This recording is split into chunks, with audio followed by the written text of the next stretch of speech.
They displayed naked photos of me. Because they do not have a single witness. Hunter Biden comes to Washington, D.C. to testify and then leaves before testifying.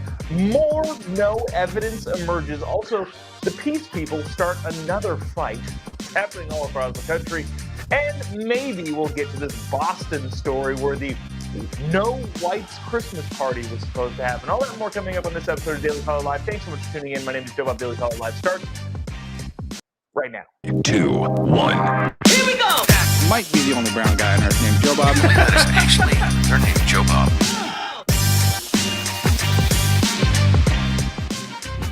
Ooh, live from the dingy bunker that is completely and totally and utterly cut off from the outside world, except for you fine folks. My name is Jobob. This is Daily Caller Live. Thanks so much for tuning in. On today, it is Thursday, December 14th, the year of our Lord 2023. Hunter Biden yesterday showed up to Washington, D.C., gave a rabble-rousing speech to the media and no one else, and then he left without testifying, and that is what we'll start off with first. And then that Boston thing, I feel like people are like, that's not actually happening in Boston, is it? Well, it is. It actually is.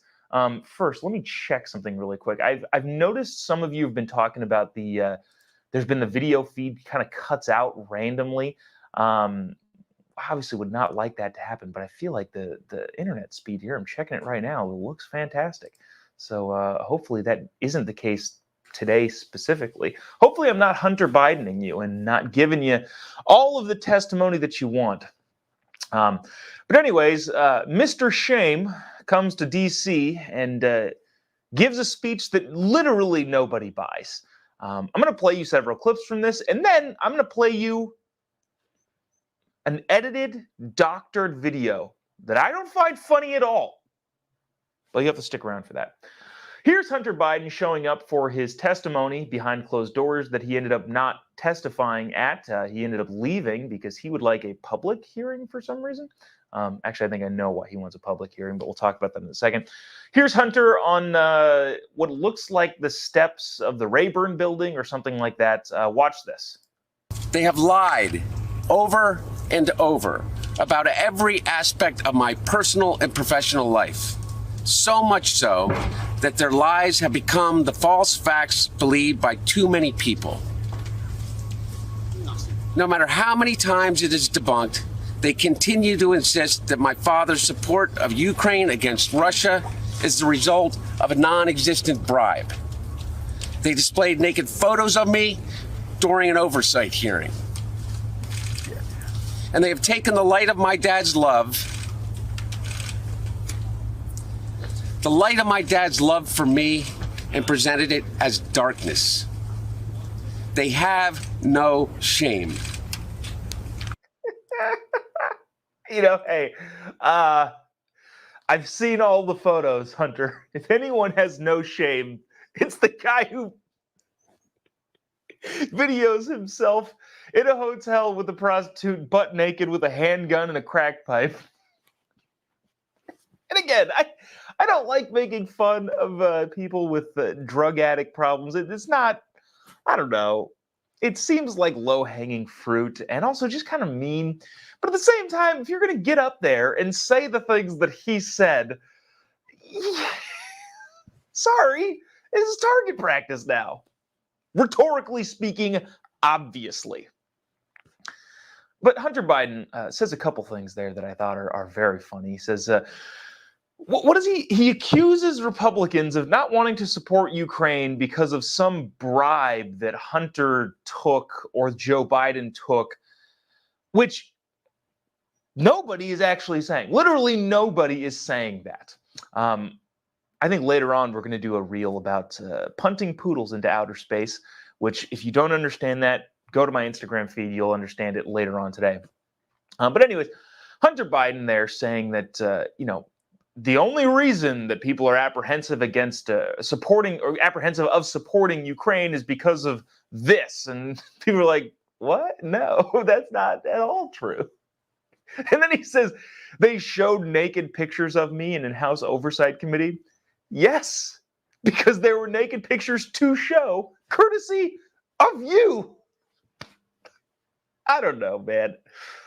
And then the whole like dad's love thing. But so I'm wondering, who is this for, right? Because this isn't going to sway me any particular side. I'm guaranteeing it's not going to sway any of you to a particular side. It's not going to. Hunter giving this speech isn't going to get you to go, oh yeah, well, clearly this is what's happening here. I don't know. Jim says probably the obvious. Deny, then blame the other guy. Yeah. That kind of seems to be the strategy. And I'll play you an AOC clip yesterday that I thought is just, I guess, I probably am under the naive delusion that if you are caught in a situation where you can't deny something, then I would think that you can't deny it. Unfortunately, I feel like I'm just wrong. I'm just wrong. If it's like there's a fake tree behind me in this studio. Even if I didn't want the fake tree there, I hated the fake tree, and I will stop at nothing until all fake trees are gone. It's sitting right there. Like, it would be difficult for me to tell you, there's no fake tree here. We don't allow fake trees in this studio. That would be insane. And yet, there are people, Democrats Hunter Biden and Joe Biden, saying things that are just like, dude, we're not even spinning this here. You're just saying things that are opposite of the truth. And I don't know what to do with that. But Hunter goes on. So now know this. Hunter knew that this was behind the closed doors thing. I'm not familiar entirely with why, I guess. A couple of the rumblings that I've heard as to why the impeachment inquiry committee wanted to do behind closed doors things because of the formatting. To my understanding, behind closed doors means that it's kind of just a meeting and anybody can kind of interject and talk and this, and there's a lot more civility, there's a lot more decorum because there aren't cameras there and you're not campaigning for fundraising dollars from the committee hearing post, which I honestly kind of think is a good thing. And if it's behind closed doors, I would guarantee you there's a lot more productive conversation going on outside of the, all right, you get 5 minutes to a Democrat. Hunter Biden is the smartest person we all know. And then 5 minutes to a Republican. Hunter Biden is an idiot. While I think that's entertaining, I'm not entirely sure that's how we should run the country. But anyways, Hunter Biden was scheduled for a closed door session. He wanted a public hearing.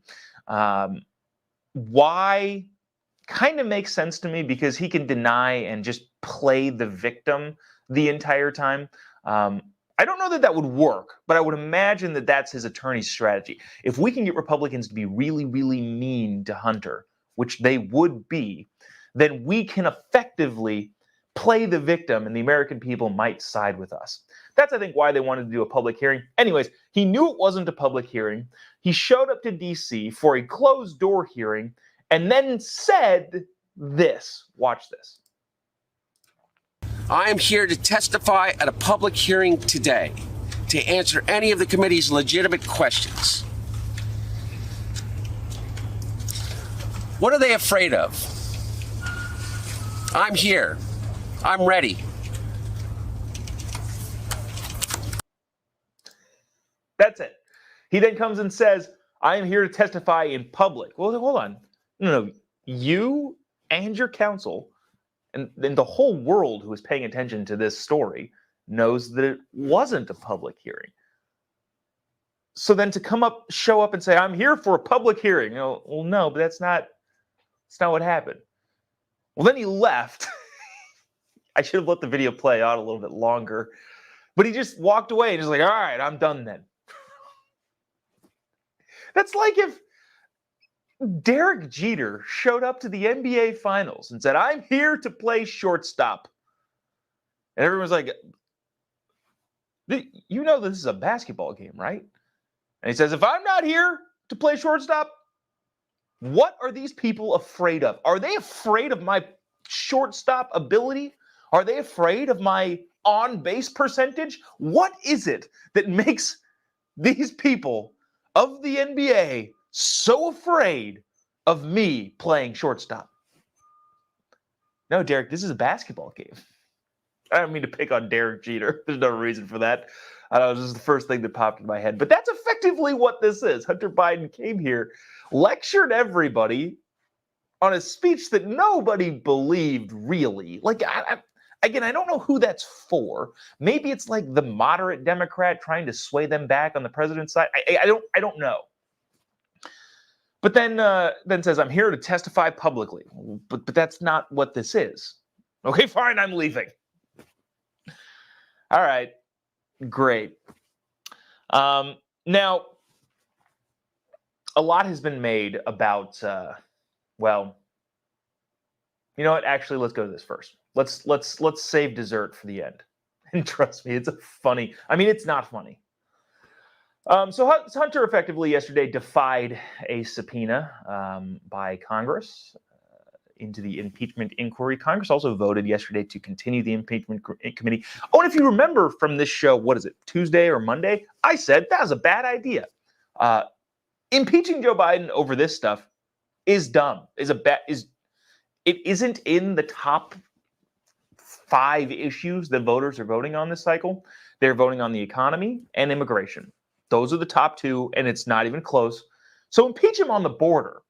But impeaching Joe Biden and allowing everybody to come to his defense while he crumbles and implodes seems like a bad idea.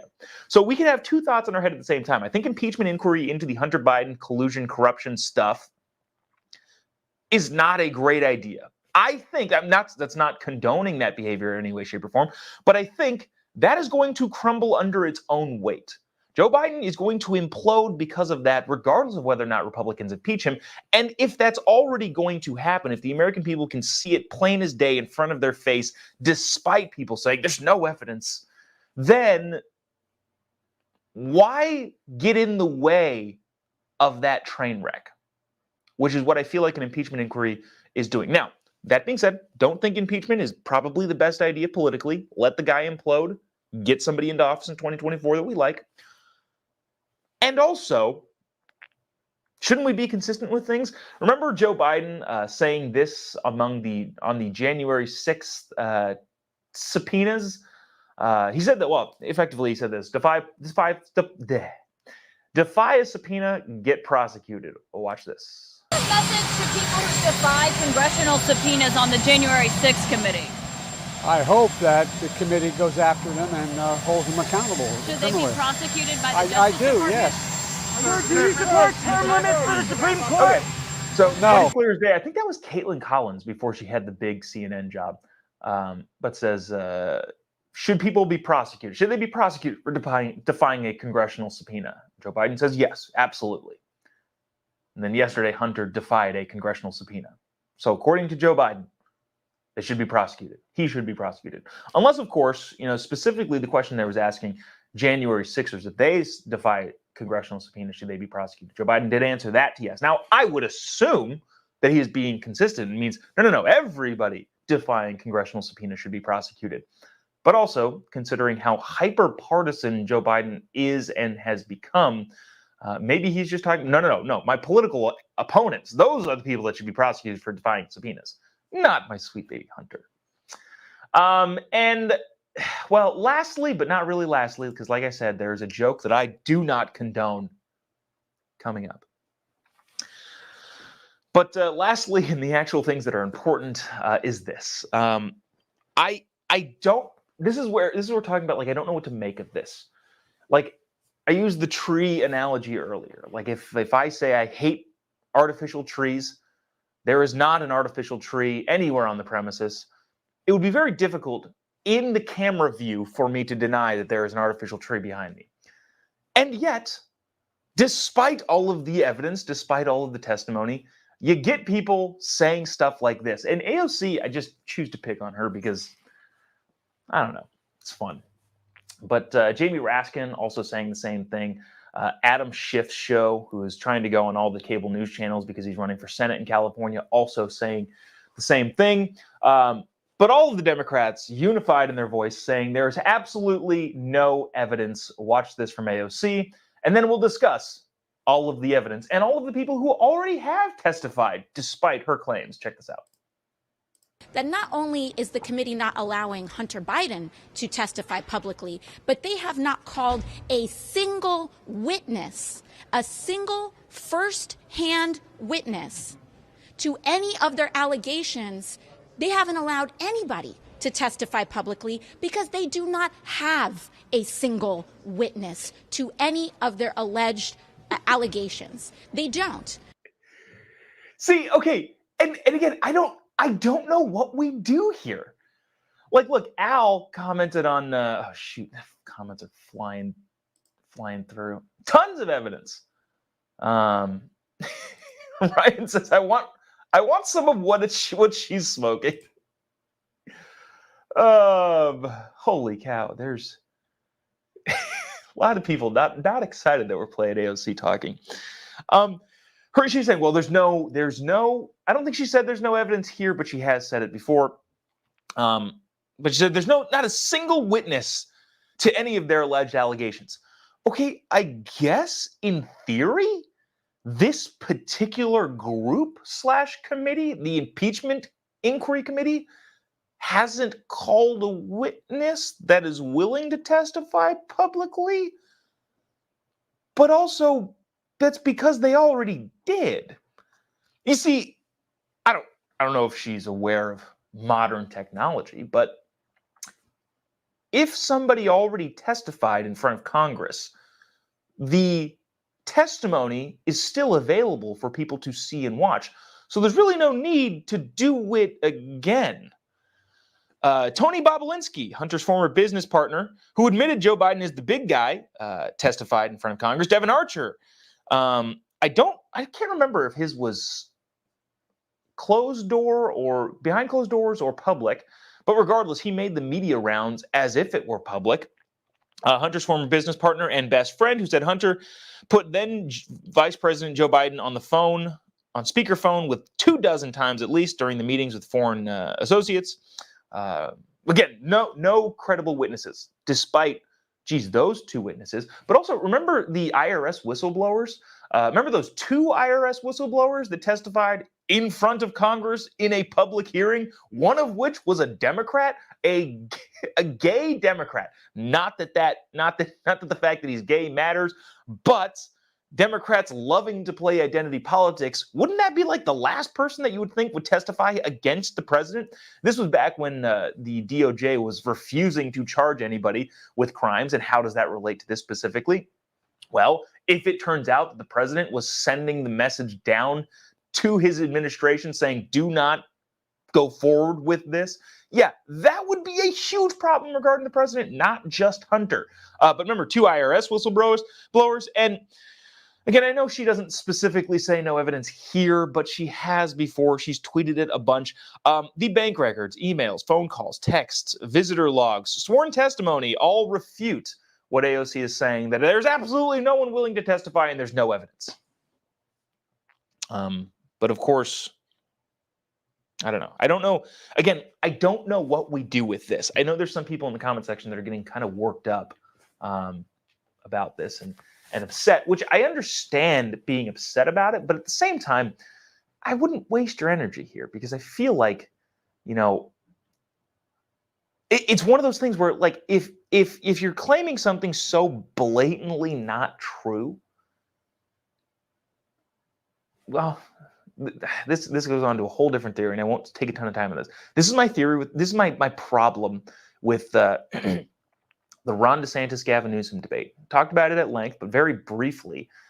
When Gavin says something ridiculous and obviously false, I think Republicans should stop being upset about it. I know that's difficult to do. I understand the innate impulse to go, no, that's wrong. But I think the reaction should be different. The reaction to AOC saying something like this, and the same reaction that Gavin had to Gavin Newsom saying things in his debate with Ron DeSantis, should not be, no, that's wrong. Because we all know it's wrong. Everybody knows it's wrong. We know it's wrong. They know it's wrong. She knows it's wrong. She knows that we know it's wrong, and yet she still says it. So rather than get angry and worked up about it, I think the appropriate response would be to laugh. which I think we've done effectively. Laughing at AOC. Somebody asked this question, and I'm curious what you think in the comment section here. And this is a debate that is continuing to go on in conservative circles, whether or not AOC is attractive. Personally, I think that if you don't think AOC is attractive relative to the majority of the population, you are blind. Does that mean that I agree with her on policy? No, absolutely not. But I think if there was 100 people in a line and you had to pick out the top 10 most attractive people in that line, in that group, and AOC was in that group, I guarantee you she'd probably be, just as if it's a sample population of the whole population, she'd probably be in the top 10%. So anyways, that being said, not that this is a debate on whether or not AOC is attractive, but assuming that she is, I wonder how far she would have gotten in her political career. That's a legitimate question. Would the American voting populace tolerate such dumb ideas coming out of a lesser attractive person? Ask yourself that. I don't actually know. I think that AOC has risen to the heights that she has risen to because she's attractive. Look, no, saying some of the stuff that she says, especially on that committee hearing last week that we didn't really talk about on this show, but the stuff with the transgender athletes, look, that is borderline mentally challenged speech. And actually, I would be offending our friends in the community with unfortunate mental disabilities. It was so idiotic and stupid that you'd be like, how are you saying this? But she's attractive. So it's fine. Or at least the American people tolerate it much more. I promised this, so I'm going to deliver on this. This is not okay. Hunter Biden is a man who's struggled with drug addiction and has unfortunately then, as a part of his drug addiction, taken some photos and some videos that I'm sure he's not proud of. Those photos and videos have circulated on the internet by people sharing them, myself included, and I'm not proud of it. But this is not funny. This goes over the line, and we as a society should not tolerate this type of childish humor. Again, I'm playing this for you, not because I condone it, not because I think it's funny, but because I think you, the audience, needs to see what is not at all acceptable. That's why I'm playing this video, not because it's hilarious, but because we need to know where our line is, and we shall not cross that line. This, again, is not funny. It's not amusing, and I expect nobody out there to laugh at this clearly doctored video of Hunter Biden giving his speech before ditching his congressional subpoena yesterday. Watch this if you agree that some things just shouldn't be made light of.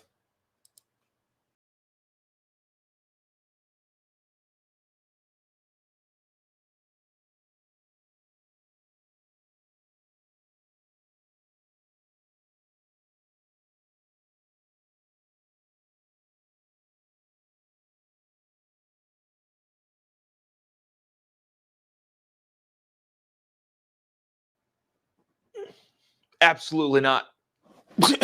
I will absolutely not tolerate this humor. No. That it's not funny. Don't you dare laugh at this. Oh no. Oh no.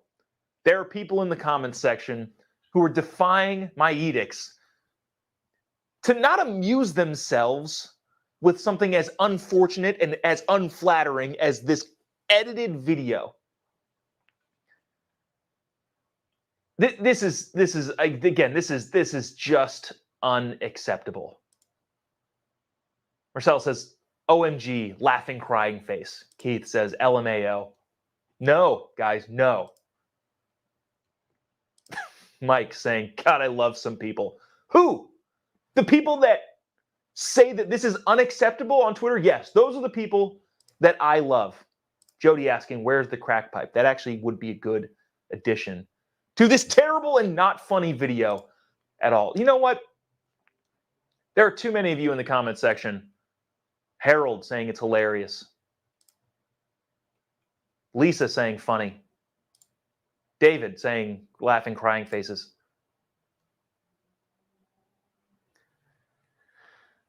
I just don't. This is just not something that we should be gleaning entertainment from.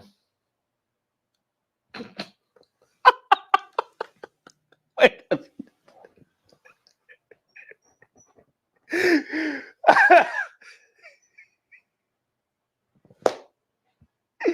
Jim in the comment section.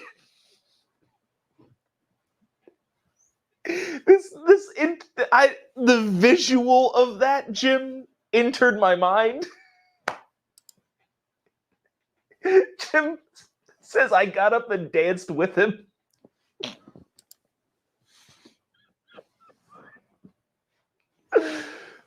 Oh.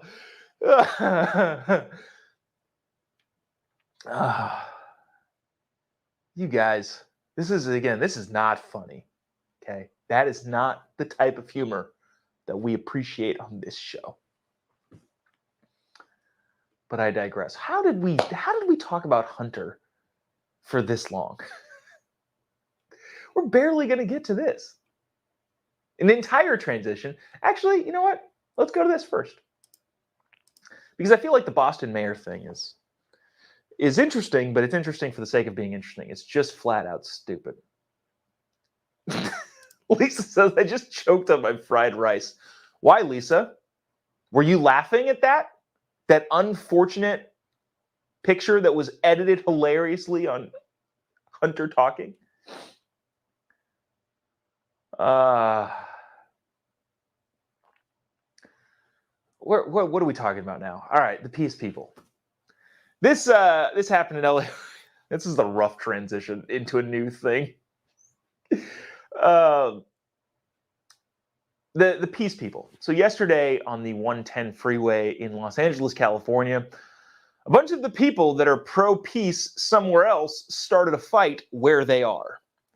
A bunch of weirdos, 30 people, I think, in total, decided to block a freeway to advocate for peace in a section on the other side of the world. Not sure why, but it is something that some people thought that was a good idea. Look, I want to know how this plays out in people's heads. Actually, let me play this clip first, and then we'll discuss. The pro-peace people start another fight in traffic. Watch this.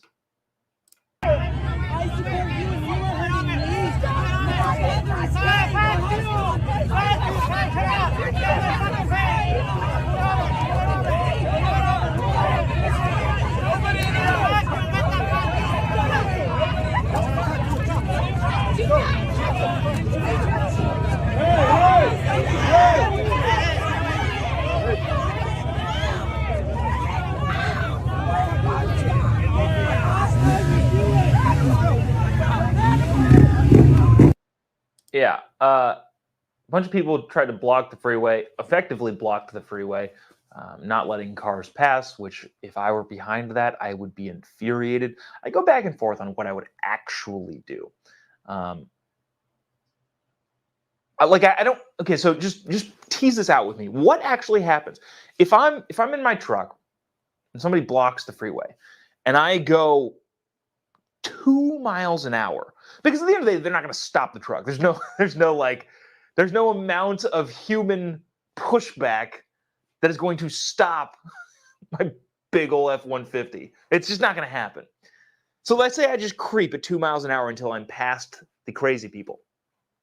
That's what I would want to do. The problem is, what if What if somebody out crazies the crazy person and puts their head underneath my tire? And I wouldn't know, by the way. I can't see down there. And I, unfortunately, crush that person's head. I know it's a probably pretty terrible visual. But I'm just like, tease this out with me in your head. What happens? Right? Because I wasn't going a speed where I intentionally was trying to kill anybody. I just figuring, okay, these people are doing something incredibly illegal. I need to get to where I'm going. Let's just say there's a medical emergency. I don't know. I know that's obviously the one that people jump to, the example that people jump to constantly. But let's just say there's a medical emergency. I need to get through this group of petulant children who decide that their ideas and the way they view the world is more important than other people's lives. What happens there? If you accidentally do severe damage or even kill somebody. I gotta stop reading the comment section. Jody just says crunch. Seriously though, I don't know what happens if I'm doing that and somebody, gets hurt or killed. Is that murder? Is that manslaughter? Like, what is that? I would actually love to know from a legal standpoint, because that would inform how I go about doing this if I were ever to be caught in this situation. But the main thing that I'm trying to figure out here is, what is the goal of this stuff? Like, what are the people stopping traffic attempting to accomplish? Aside from garner attention for themselves, do they think by stopping traffic they have changed the minds of anybody? Do you think people that already agreed with them still agree with them? Probably. Even actually, that even might be the only variable. The people that already agreed with them could see them going, "No, that's stupid," because it's objectively stupid. And they may flip their position. But in terms of like changing hearts and minds of people who don't agree with them, what are the chances of that happening? And also, who comes up with these ideas? Who is sitting around in their living room, probably taxpayer-funded public low-income housing, in their living room, saying, "You know what we should do tomorrow? Let's walk out onto the freeway and sit in front of traffic." What? Why? Because we don't agree with the war in the Middle East. That has to be the suggestion. And then on top of that, people agreed to it. So there had to have been someone going, "You know what? I think that's a good idea. As a matter of fact, I think that'll solve the problem." I don't know much about geopolitics. I don't know much about foreign relations. But you know what I think would help? Sitting on the freeway in front of traffic. I'm a big proponent of harsh penalties for, really any crimes. Obviously not crazy harsh. I don't need to get in my death penalty stance here, but I'm not a huge fan. But this specifically, you get pulled off the freeway after blocking traffic and eating up, probably tens of thousands of man hours who were stuck behind that, not getting to the place where they needed to go. Not including people who were scheduled to go to work and lost any amount of revenue. Maybe they were working in retail, they were an hour late to their job, the store couldn't open, and they lost, I don't know, $1,000 in customers spending money at their business. Because that expense is inflicted upon the population because of children trying to act out and stop traffic, I think there should be a pretty hefty penalty to pay. And I don't necessarily think it should be monetary because, well, the crazies on their side will figure out how to bail them out. Remember, Kamala Harris bailed out a bunch of rioters during the BLM riots. So no, I don't think it should be necessarily a big fine. Probably should be like 6 months in jail. 6 months. I'll even get 6 weeks. I think that's probably justified, considering the amount of hours that were wasted behind this, the level of danger and illegality that they put themselves in and everybody else. I think 6 weeks is a pretty solid Good. And that way they're risking something. I was telling my wife when she saw this, she was like rolling her eyes. Like, the problem with American protests now is that there's no skin in the game. You don't risk anything. Look, if you're protesting cruelty in any way, shape, or form in a part of the world where that's going to cost you something, more power to you. I might not even agree with you. But if you know that what you're doing is going to land you in a really, really tough spot financially, you could go to jail. At least I get it. I understand. I go, okay, this person did what they thought was right. I might not agree, but they put something on the line and risked it, and now they're paying the cost of what they're paying the toll of being able to say what they wanted to say. But here in America, what is the cost? If you're protesting something that you fervently believe in without any risk whatsoever of pushback from the media side, from actual legal standpoints, then what are you doing? I don't know. That's why I'm a proponent of, 6 weeks in jail for these crazy people who are blocking the street, starting fights in the name of peace. Glance at the comment section. Yeah, I guess 6 weeks in prison would work, or we can ship them to Gaza too. Sure, fine. Last but not least, we still didn't get to that MLK story, but whatever. It's not really that. Some lady tried to burn down MLK's house, and turns out it was a BLM activist, supposedly, trying to do one of those false flag, everybody hates our people, or black people, whatever. Moving on to this. This is really not that interesting. It's just it's both not really, it doesn't really make a difference because I don't live there and most people don't live in Boston. And it also is pretty indicative of how people think, what people think they can get away with in your more woke enclaves.